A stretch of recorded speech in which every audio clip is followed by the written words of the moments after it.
Many people believe that murder is an unforgivable sin that permanently bars someone from entering heaven.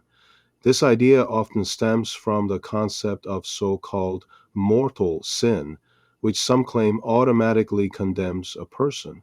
However, the Bible teaches that no sin is beyond the reach of God's grace. Even murderers can be saved if they truly repent and place their faith in Jesus Christ. The foundation of salvation is found in Ephesians 2:8 and 9.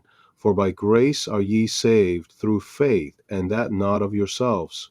It is the gift of God, not of works, lest any man should boast. This passage makes it clear that salvation is not based on human effort or the severity of one's sins, but is entirely a gift from God. If salvation were dependent on avoiding certain sins, then Christ's sacrifice would be meaningless.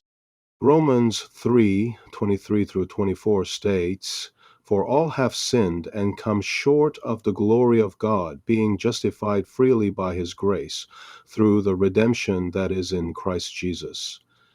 This includes murderers, liars, thieves, everyone. No one can earn salvation by their deeds, and no one is so sinful that they are beyond God's redemption.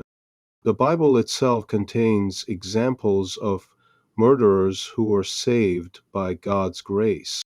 Moses killed an Egyptian, Exodus 2:12, yet was chosen by God to lead Israel. David orchestrated the death of Uriah, 2 Samuel 11, yet he was called a man after God's own heart, Acts 13:22, because he repented. Paul persecuted Christians and approved of their executions, Acts 8:01 to 3. But after encountering Christ, he became one of the greatest apostles. These examples prove that even those who have committed grave sins can receive forgiveness if they truly repent and believe in Christ. Some argue that repentance is not enough for such a sin. Yet 1 John 1:9 assures us, if we confess our sins, he is faithful and just to forgive us our sins and to cleanse us from all unrighteousness. There is no exception listed.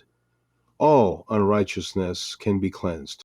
Jesus himself demonstrated this when he forgave the thief on the cross, saying, "Today shalt thou be with me in paradise." Luke 23:43. This man had likely committed violent crimes, yet his last-minute faith in Christ secured his place in heaven. The idea that murder is an unforgivable sin contradicts Christ's own words. The only sin that cannot be forgiven is blasphemy against the Holy Spirit, Matthew 12:31 and 32, which is a hardened, persistent rejection of the gospel. Murder, though terrible, is not beyond Christ's atoning sacrifice. Those who claim that murderers cannot go to heaven are misunderstanding salvation.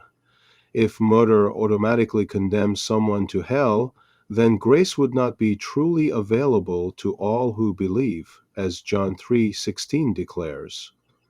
For God so loved the world that he gave his only begotten Son, that whosoever believeth in him should not perish, but have everlasting life.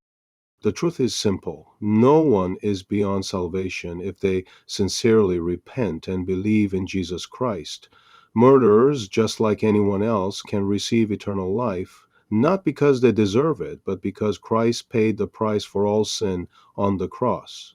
Instead of clinging to the false idea that some sins are too great for forgiveness, we should embrace the full power of God's grace and the message of redemption found in Jesus Christ.